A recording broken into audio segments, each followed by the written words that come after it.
In this ClimateGenn episode, I'm speaking with Dr Nathalie Hilmi at the Centre Scientifique in Monaco about the need to invest in research, restoration and regeneration of the world's oceans. By protecting and restoring ocean ecosystems, we can start to create resilience in an area we know is in decline and yet we know so little about. We have much of the technology and we have the intelligence, but we still lack political will and the investment to protect the world's fast declining ecosystems that our lives are codependent upon.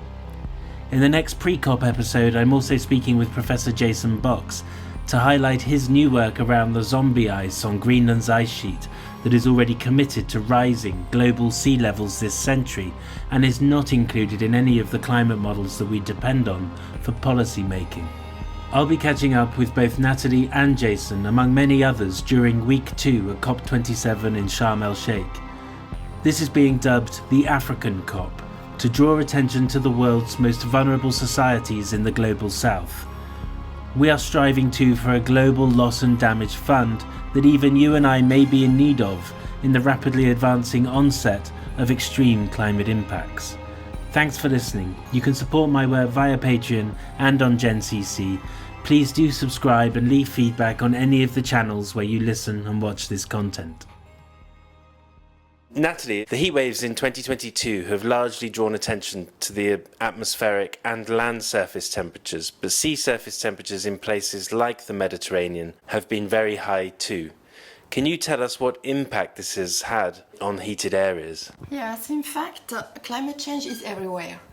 And the Mediterranean is a hotspot of biodiversity. So the impact of the heat waves have been devastating in the Mediterranean. And many ecosystems have been threatened by those heat waves.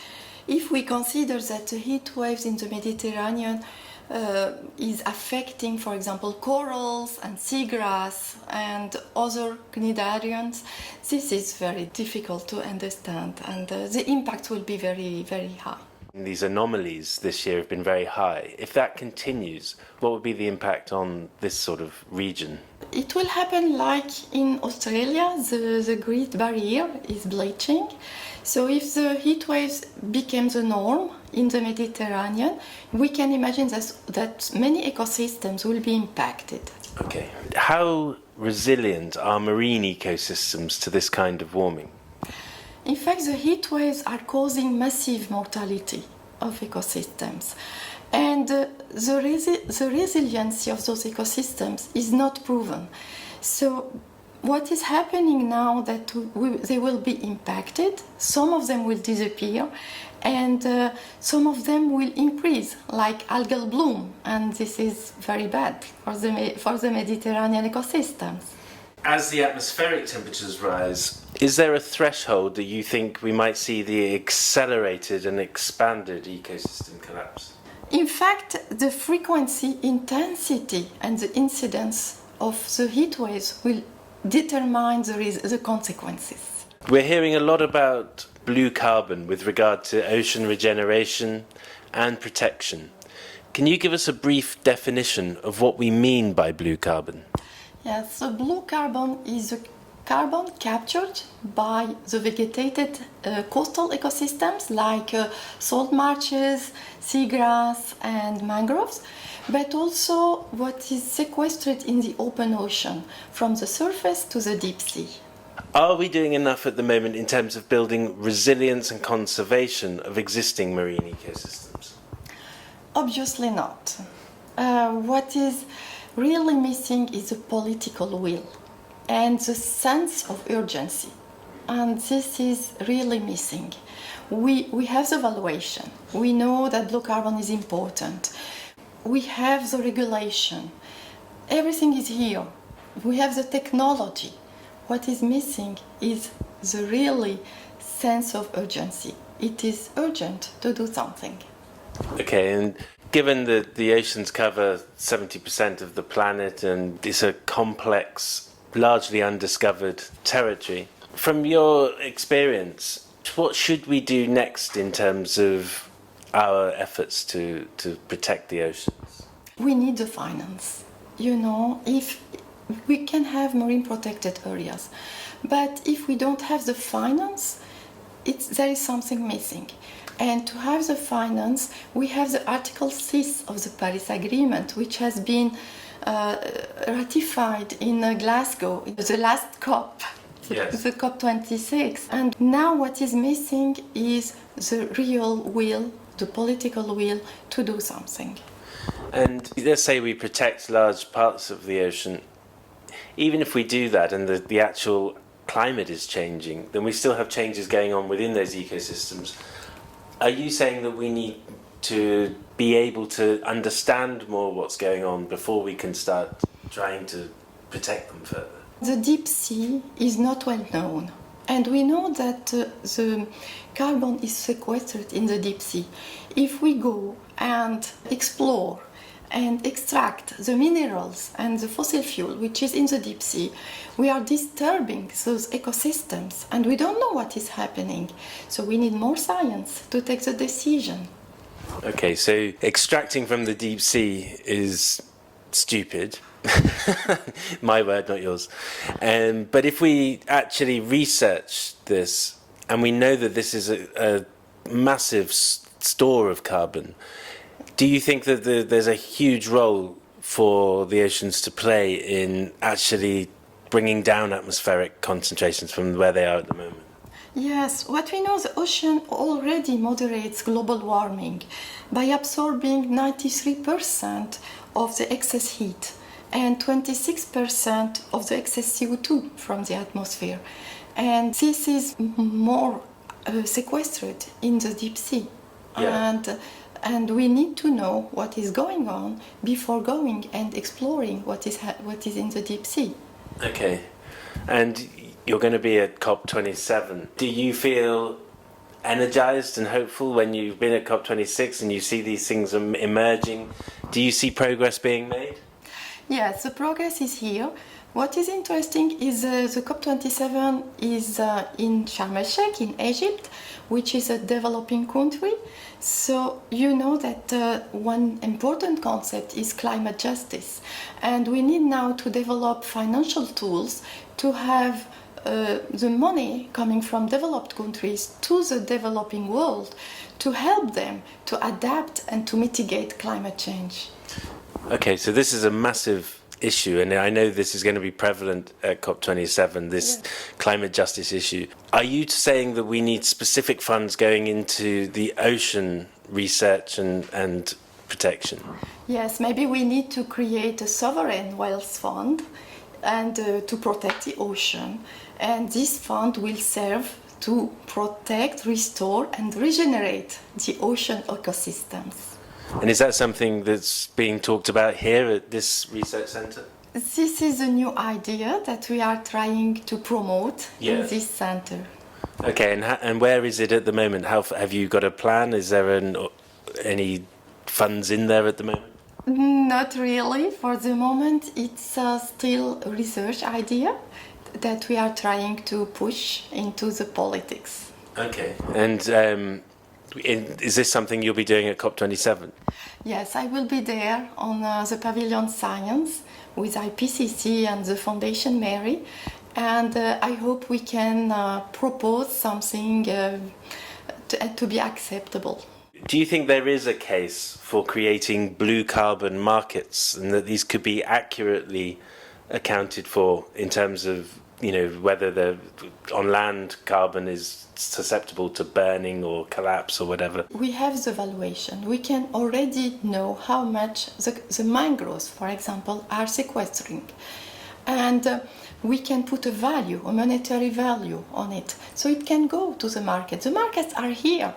And the regulation is here because the mangroves are on the land and we know they are owned by the different islands, the different coastal governments, etc. So this is really possible. Now what we need is that the government decide to push this idea and to develop the blue carbon markets. Is that something that's being done through the UN or through another body? It can be done by other bodies, I think. The private sector is very important here too. the financial markets and the companies, not only the UN or the governments. Everybody should be involved. And even you and I, we can go and invest in those funds and buy markets and credit. Yeah. I'm just trying to think of the mechanism for getting it started when you're working across borders. It sounds quite complicated. What we need is a collaboration at national, regional, international levels. This is something lacking. And it's a collaboration between which partners? You're saying public, private sector? Yes, exactly. A kind of partnership between Okay. the private and public sectors. Okay. We're seeing a rapid uptick in concurrent and consecutive climate impacts around the world in the marine and blue carbon space. Can you outline your top priorities that would help us sustain healthy marine ecosystems and hopefully stimulate them as carbon sinks? Yes, we know from the last IPCC special report, the special report on the ocean and the cryosphere, that over the past 200 years, the ocean has taken up 500 gigatons of CO2 from the atmosphere, out of 1,300 of the CO2 total emissions, anthropogenic emissions. And this is very important. So we know that the ocean is very important. The marine ecosystems are very important. Now, my objective is to prove that they have a monetary value. And this is why when we consider their ecosystem services, we tell the policymakers that those ecosystems have a value and we can protect them, and the regeneration of those ecosystems will help us to protect our climate. So you see this as a sort of a paradigm that we're moving into, but we're not moving fast enough, obviously. And once we do get into it, it'll become a part of the economy. Yes, there is really a paradigm shift.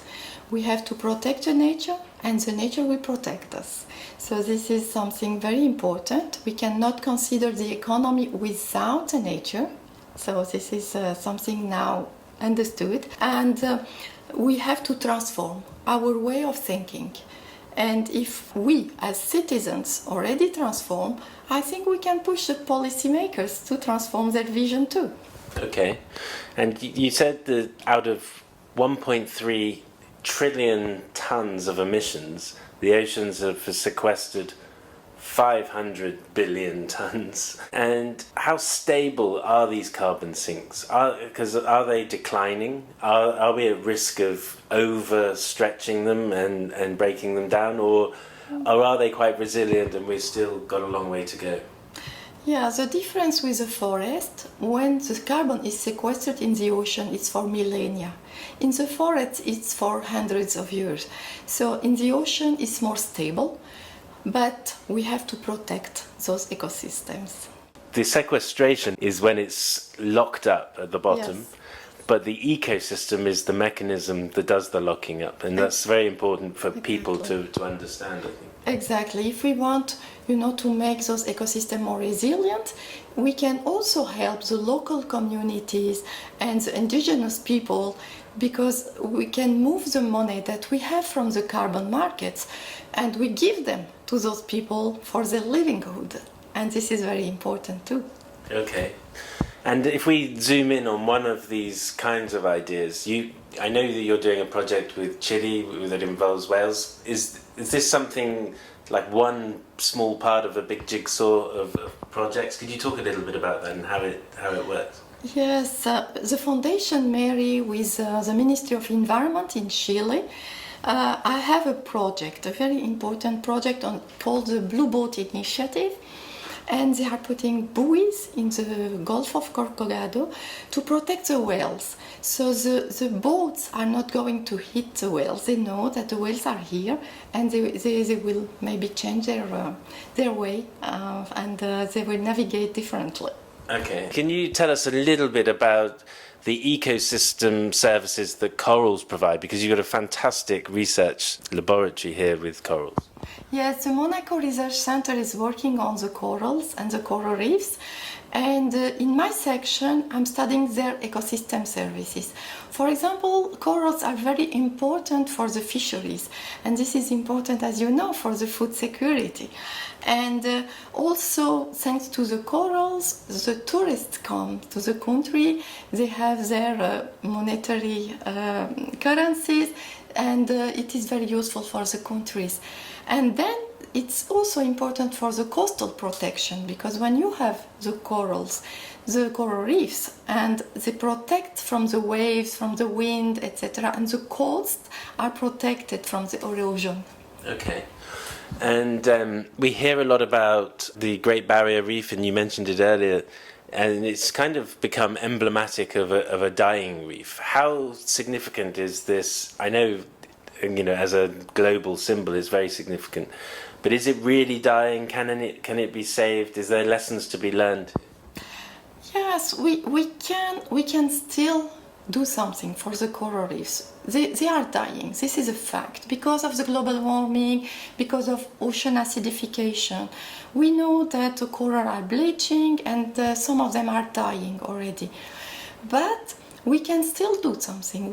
There are some species which are more resilient, so maybe we can work with those species and plant them in those spaces.